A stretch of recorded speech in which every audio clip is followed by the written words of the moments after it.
guys, balik lagi bersama aku, Kalista Febriana, di podcast Talking Talk episode kelima. Tema kita hari ini adalah mengasah jiwa entrepreneur muda melalui kegiatan kewirausahaan. Tapi sebelum itu kayak kita jargon dulu kali ya.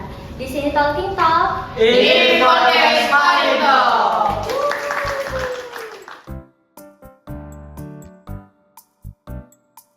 Nah guys, hari ini kita kedatangan guest star yang berbeda nih dari kemarin. Karena hari ini adalah merupakan owner dari sebuah bisnis yang menjualin kayak aksesoris lucu-lucu gitu deh. Mungkin langsung aja kali ya, kita beri tepuk tangan buat Kak Andin. Sebelum kita masuk ke sesi ngobrol, mungkin Kak Andin boleh kenalin dulu diri kakak para sahabat Majers yang lain. Oke, halo Major semuanya, kenalin aku Andin di sini. Kebetulan diundang oleh Imaje buat datang ke podcast ini sebagai business owner dari brand Andin Craft. Salam kenal semuanya. Halo. Jadi Kak Andin ini adalah owner dari Andin Craft ya Kak, yang menjualkan kayak aksesoris gelang, kalung, dan juga tas ya Kak. Iya. Nah mungkin kita langsung aja masuk ke sesi ngobrol kali ya Kak. Nih Kak, kira-kira aku penasaran banget nih sama Kak Andin, kenapa tertarik buat bisnis beats? Padahal kan banyak bisnis yang lain ya, kayak makanan, baju.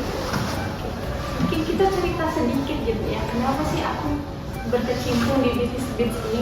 Nah awalnya tuh kalau kamu ingat di COVID 2020 itu kan aku sebagai maba ya, baru masuk kuliah dan posisinya itu online semua. Nah di situ ingat gak sih strap mask yang dari Beats itu? Iya kan? Nah aku tuh pengen banget itu, tapi pengennya buat karena kalau beli pada saatnya mahal banget. Nah jadi aku coba bikin dan kebetulan mama aku tuh suka crafting gitu, jadi bahan-bahan Beats itu banyak di rumah. Nah aku coba buat satu, aku coba ternyata bagus. Nah aku bilang ke mama aku mau bikin ini banyak-banyak buat ditawarin ke teman-teman. Akhirnya singkat cerita diwadahin sama mamaku banyak banget, dia beliin aksesoris manik-maniknya doang buat kemudian aku bikin gitu.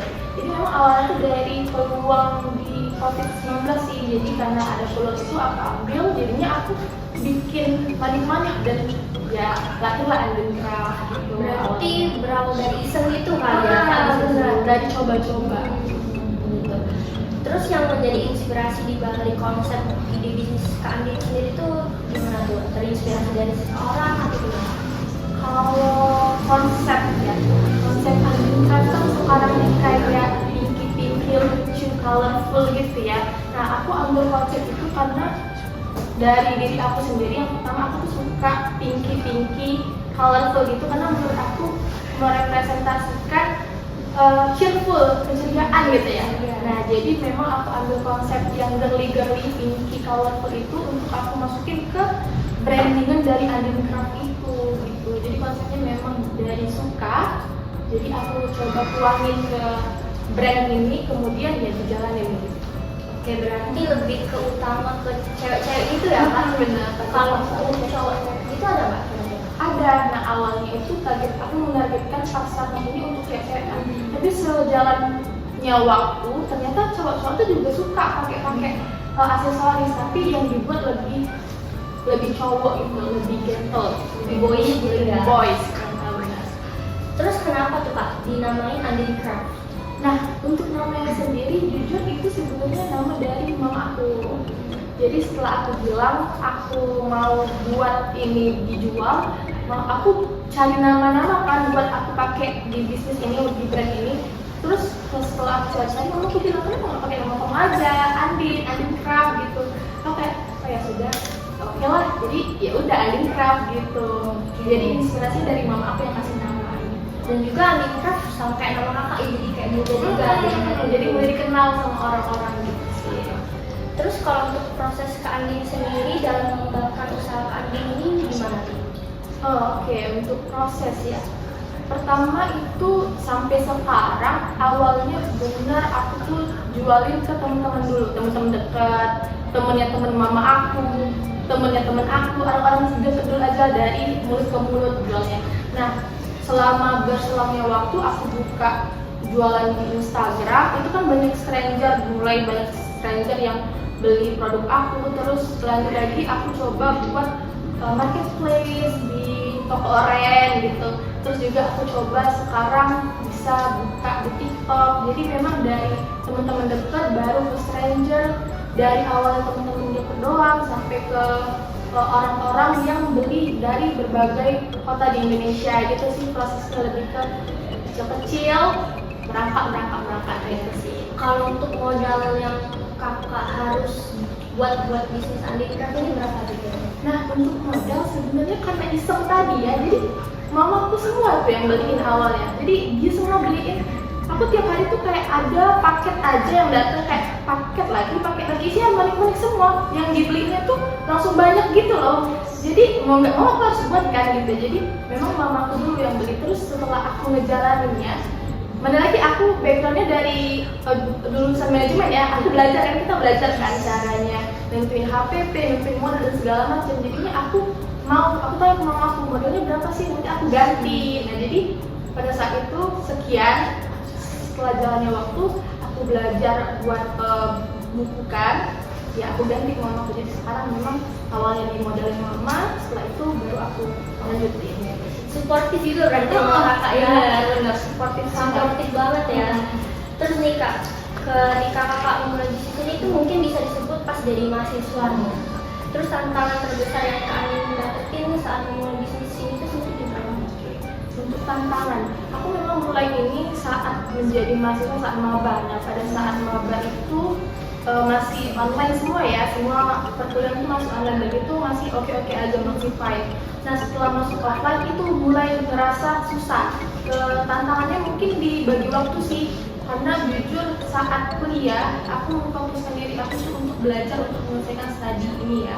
Jadi memang beberapa waktu sempat bukan mati sih, lebih ke terhambat juga sih, kayak menjadi prioritas sekian handicraft ini, karena prioritas pertama aku ya belajar, kuliah, dan juga aku pada saat itu lagi sibuk organisasi dan juga kepanitiaan. Jadi handicraft aku taruh di sekian prioritasnya, ya bukan juga sih kayak sekian lah gitu, ya. Jadi memang sempat nggak aktif sih gitu, memang struggle-nya di pembagian waktu, cuman aku berusaha untuk bisa terus konsisten sampai sekarang. Tapi kak, yang aku lihat di IG nih, kan aku baru saja ngikutin IG kakak juga nih, handicraft itu aku lihat ada kayak cincin, gelang, kalung, terus juga ada yang closer gitu, dan juga ada aurora bag ya kak. Itu tuh kayaknya kan kayak manual semua tuh kak. Kak itu buat sendiri atau gimana tuh kak? Atau ada yang bantuin? Iya, aku buat sendiri. Jadi karena yang awalnya aku tuh coba-coba nonton dari YouTube kan.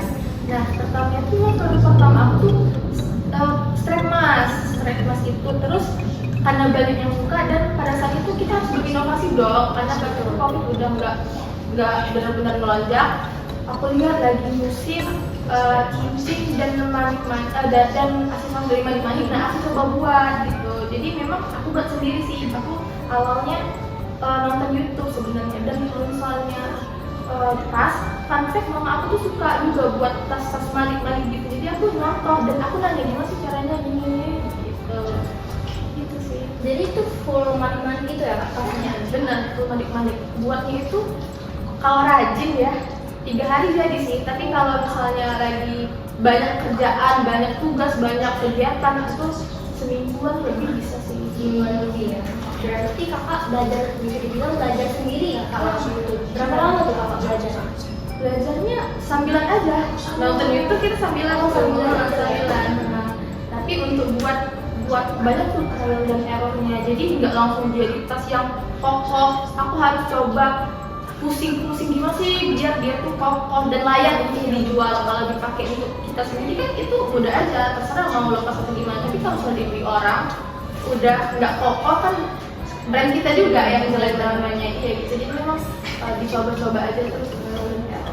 Karena aku lihat kayak kecil-kecil gitu, pasti pusing nggak sih ngajarinnya? Iya benar.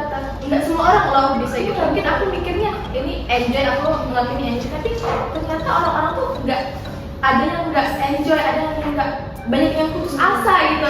Kayak buat gini aja kayak capek, nggak usah lah kamu aja buat gitu loh ternyata. Tapi memang harus sabar sih. Iya, harus sabar. Aku aja mungkin nggak sih kak, nggak sanggup kayak seperti itu. Karena terlalu sulit dan juga kecil-kecilan. Oke Oke, jadi kalau sekarang aku mau nanya, kalau dari kakak sendiri nih, cara Kak Andin ngaturin waktu antara kehidupan pribadi dan juga dari bisnis Kakak sendiri itu gimana? Kalau membagi urusan pribadi dan urusan bisnis. Nah, pada saat kuliah, sudah aku bilang tadi, aku memprioritaskan kuliah nomor 1 dan undergrad itu di urutan sekian.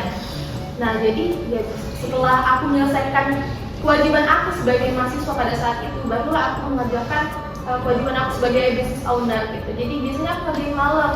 Jadi bayangin tuh, udah capek kuliah, udah capek berorganisasi kepanitiaan, malamnya aku harus ngurusin bisnis yang orderan hari masuk malam ini, baru aku urus malam, biasanya harus pick up barang dan segala macam, itu biasanya malam. Tapi sekarang karena aku udah lulus dari kuliah, aku bisa full time ngurusin ini. Tapi nggak semata-mata cuma ngurus ini sih, karena kan aku juga sekarang bersikap ya, harus banyak belajar lagi setelah lulus tuh, kayak untuk persiapan masuk kerja kan. Jadi memang aku menempatkan undergrad ini, aku tuh ada jadwal khusus gitu, ada jadwal aku sendiri gitu, jadi aku harus konsisten ngejalanin jadwal itu.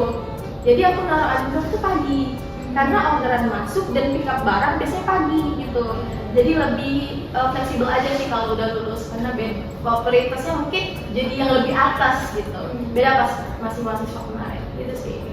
Kalau ngomongin tentang orderan nih Kak, orderan yang paling banyak tuh berapa tuh Kak? Produknya ya, Iya. produk yang paling banyak mungkin ada sampai 30 sih, 30 gelang. Nah 30 gelang sih paling banyak. Itu pernah sama kenalan sih ya, jadi dia order untuk teman-temannya juga gitu, jadi 30. Tapi itu gelang ya, kalau misalnya cincin ada yang lebih, bahkan 50 bisa kalau cincin. Iya, banyak kan. Itu bener-bener pure kakak buat sendiri atau ada yang bantuin? Iya, buat sendiri. Jadi itulah struggle-nya, karena bisnis aku ini kan handmade semua ya. Nah, antara bagi waktu untuk produksi barangnya, ngonteninnya, postingnya, nah itu sih struggle pembagian waktunya, karena sekarang aku masih sendiri gitu. Aku kira kakak kayak ada karyawan gitu loh yang bantuin. Mudah-mudahan ya kedepannya ya, doain ya teman-teman. Soalnya kan itu sulit banget, apalagi kayak 50 tuh pasti mumet banget gak sih Kak? Terus nih Kak, strategi pemasaran yang paling efektif bagi bisnis kakak sendiri itu di kalangan mahasiswa atau masyarakat umum? Kalau untuk strategi pemasarannya, menurut aku yang paling basic itu tahu siapa target pasar kita sih. Tahu siapa target pasar kita. Karena undergrad ini kan target pasarnya cewek sekitaran umuran 17 sampai 30 tahun lah gitu. Jadi aku harus tahu nih, cewek di umuran segitu sebagai mahasiswa lagi suka apa sih gitu, apa sih yang mereka butuhin, apa yang mereka suka. Nah, aku coba nyemplung di mereka, terus aku lihat kira-kira kalau dibuat begini mereka suka nggak ya, apa sih yang lagi mereka butuhin. Itu sih kita harus peka, terus juga kita harus ngikutin zaman, terus berinovasi, terus ngikutin zaman. Jadi kita tuh juga tahu apa sih yang sekarang lagi ngetren gitu. Itu sih, apalagi kan sekarang ya bergerak terus ya, kehidupan ini fashion itu bergerak terus, jadi memang harus aware dan juga harus terus berinovasi gitu sih, Harus terus update sama yang baru ya Kak, biar gak ketinggalan dari sekarang. Berarti untuk range umur dari bisnis kakak sendiri itu bisa untuk kayak anak kecil juga nggak sih, kecil, remaja gitu? ya. Kalau anak kecil banget nih kayak di bawah 10 tahun atau 10 tahun dikit ke atas ya, itu biasanya orang tuanya yang beliin. Iya, orang tuanya yang notice kalau ada handicraft nih jual barang-barang lucu. Nah, mama-mamanya nih, mama muda biasanya yang beli. Mama muda biasanya beliin untuk anak-anaknya. Jadi memang targetnya tuh ke ibu-ibunya gitu. Jadi memang aku nempatin kalau anak-anak kecil kan belum bisa ya belanja online, karena kan bisnis aku online ya, belum bisa beli online. Nah, biasanya aku targetin ini ibu-ibunya gitu. Gitu. Kalau cowok juga sering nggak Kak beli kayak buat pasarnya gitu? Bener, kalau cowok juga sering loh. Cowok itu sama pacarnya sering banget, kayak ada yang nge-DM, aku mau beliin buat ini, kira-kira gimana ya bagusnya ya. Aku kasih rekomendasi aja, ini lagi banyak yang minat ini, kamu mau nggak ini? Jadi dia beli, atau enggak yang cowok nih beliin untuk pacarnya, samaan, couple, atau enggak ini nih apa yang cewek beliin untuk cowoknya couple, jadi bisa semua. Jadi kan aku juga handmade dan custom bracelet tuh banyak banget teman-teman cowok maupun cewek yang custom. Jadi memang sekarang tuh target pasar aku bukan cuma di cewek. Aku berusaha sekarang ya luaskan lagi targetnya itu ke cowok-cowok, karena cowok juga suka pakai aksesoris Biar masih banyak juga pendapatan. iya benar, luas juga gitu. Terus nih Kak, gimana pandangan Kak Andin tentang kewirausahaan di kalangan mahasiswa? Terus kira-kira ada saran nggak buat mereka yang pengen memulai bisnis di masa kuliah? Oke, pandangan aku sih kalau misalnya teman-teman sekarang yang sebagai mahasiswa ya, kalau memang mau memulai bisnis itu mulai aja dulu, karena sejalannya waktu kita tuh juga sama-sama belajar gitu. Jadi nggak semata-mata kita harus jago dulu, enggak. Kita di dalam prosesnya itu kita juga belajar gitu. Apalagi kan teman-teman di sini fakultas ekonomi ya, manajemen pula. Nah, di situ tuh aku juga belajar. Jadi pas aku kuliah dulu, saat teori yang aku dapetin pada saat perkuliahan, aku coba untuk implementasiin ke bisnis aku. Kita belajar secara general tentang finance, aku coba tuangin di bisnis aku, kayak cari HPP, cari harga modal, cari masukin biaya operasional dan segala macam. Nah itu aku coba, apalagi sekarang aku lulusannya dari pemasaran ya, konsentrasinya. Nah itu sangat relate banget gimana caranya nentuin target pasar, segmenting, targeting, itu semuanya aku implementasiin semuanya. Jadi kalau memang teman-teman mau coba ya coba aja dulu sih, karena kita sama-sama belajar gitu. Dalam proses itu kita belajar gitu sih. Yang penting kayak harus berani coba dulu ya Mas, untuk aku. Benar banget. Ini menurut Kakak boleh nggak di-spill gitu pencapaian yang sudah Kak Andin raih semenjak memulai bisnis beat ini sendiri, kayak udah kebeli apa, kayak udah bisa liburan atau gimana? Oh iya.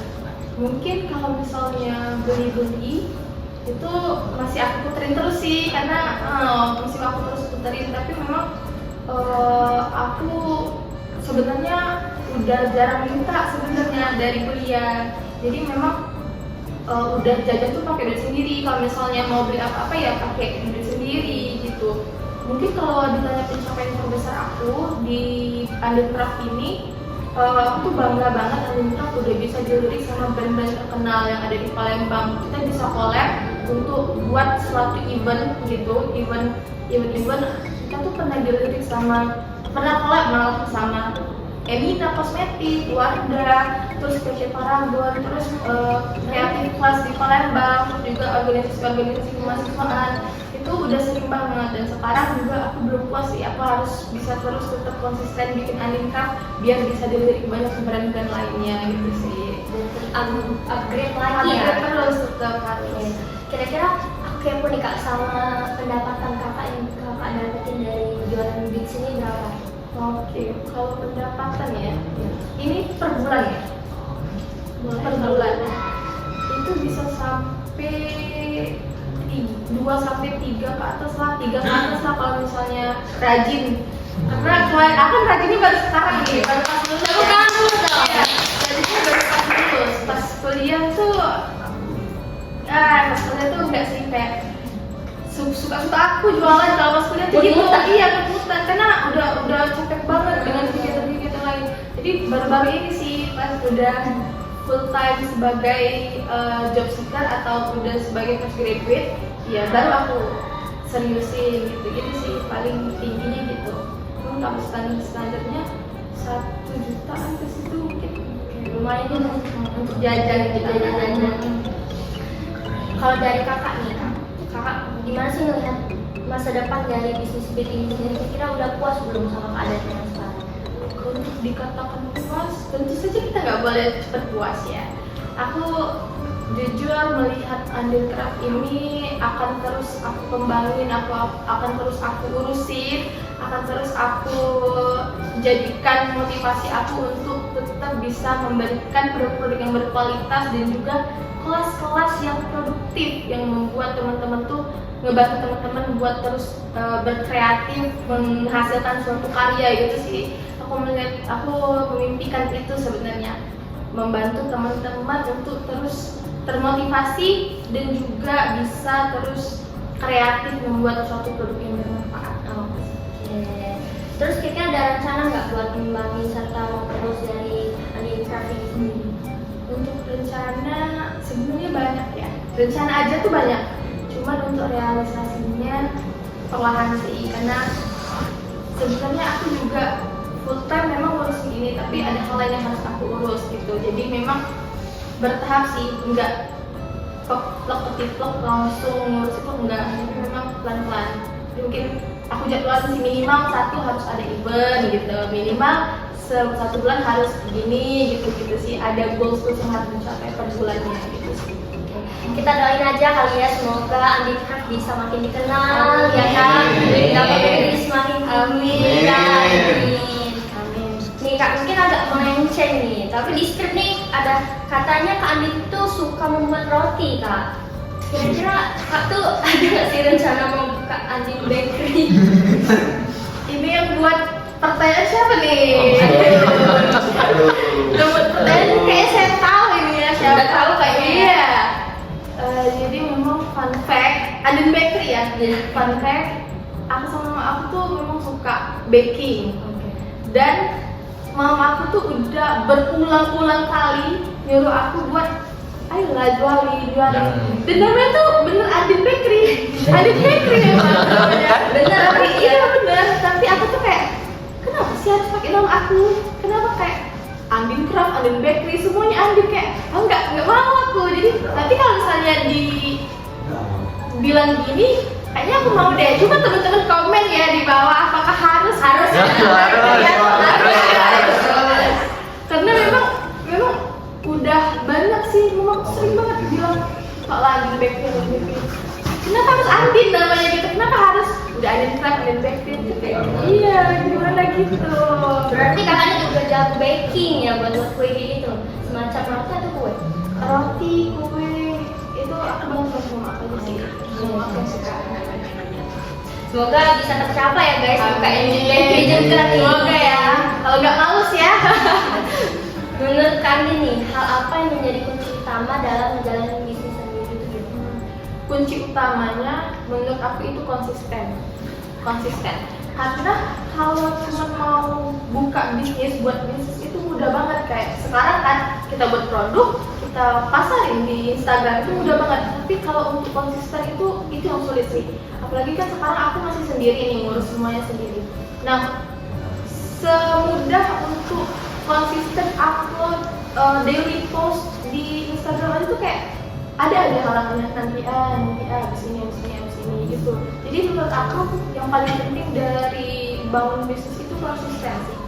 Buah dari konsisten tuh ya sekarang gitu. Kenapa? Aku kan kemarin sempet nggak keurus ya, nggak mati sih, cuma nggak keurus. Tapi karena memang tetap konsisten dan mau, ya sekarang jadinya gitu sih. Jadi memang harus konsisten. Berarti kunci utamanya adalah konsisten ya guys. Cuman ini nih Kak, selama kakak menjalani bisnis Andin Craft sendiri itu pernah nggak sih mendapetin komentar negatif dari customer gitu? Kalau komentar negatif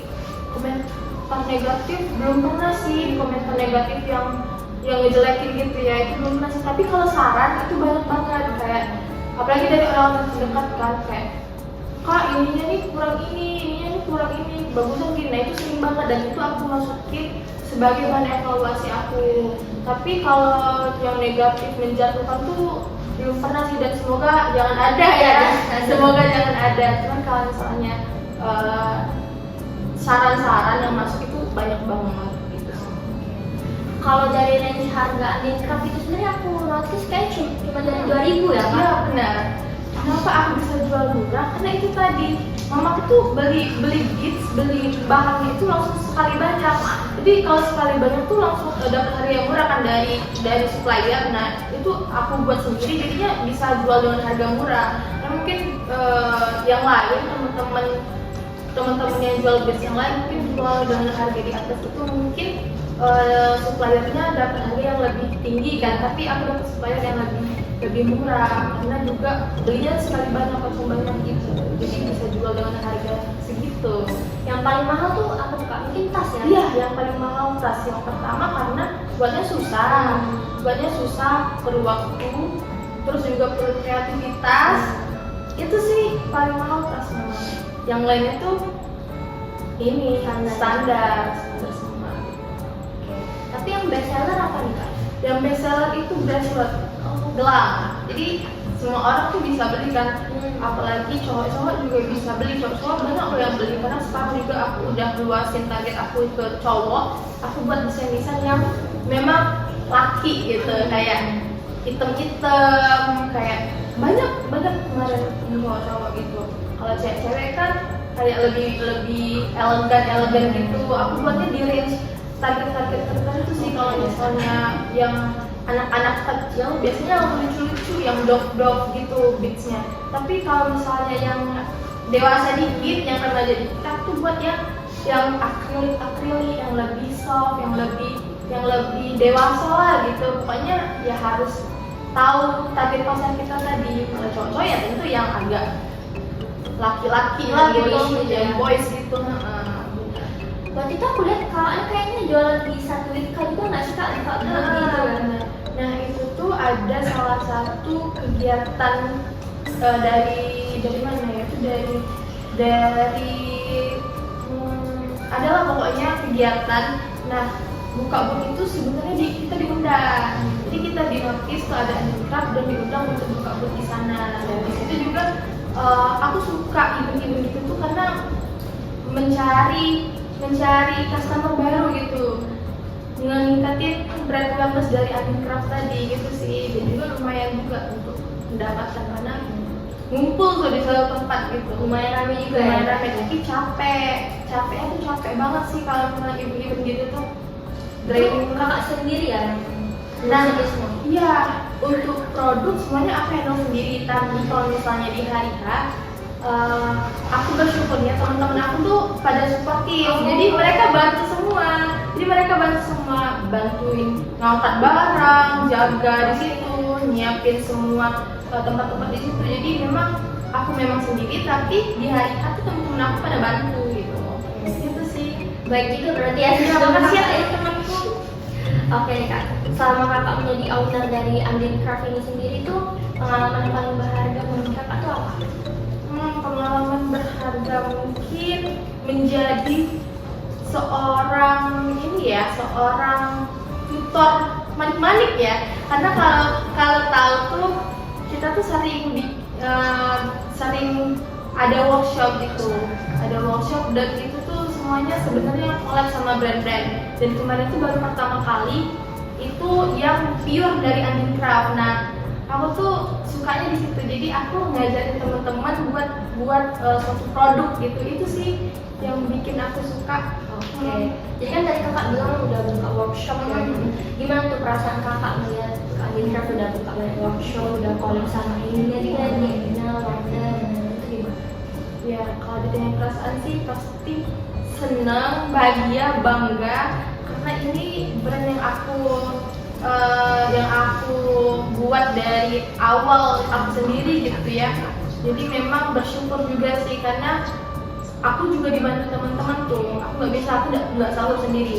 Jadi aku dibantu teman-teman untuk terus bikin brand ini dikenal dalam banyak orang. Jadi aku juga bersyukur punya orang tua yang suportif, teman-teman yang suportif. Jadi ya itu bersyukur sih. Bersyukur banget ya, banget. gitu nih sama orang-orang yang positif. Benar juga. banget. Nih mungkin yang terakhir nih ya Kak, boleh nggak sih Kak Andin kasih saran ke orang-orang yang pengen memulai bisnis sama yang kayak Kakak?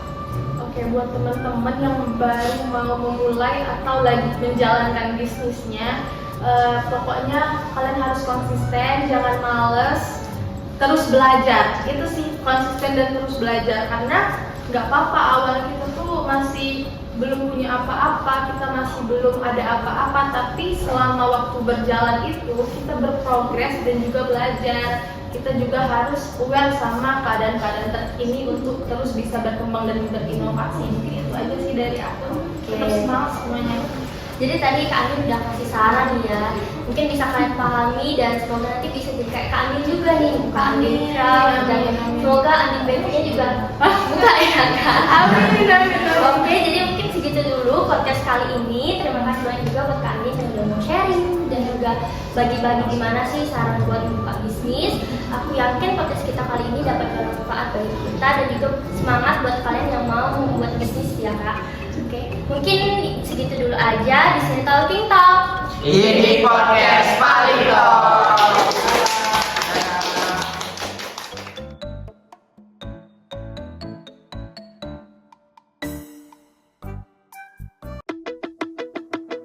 Throw away the city lights, throw away the cars.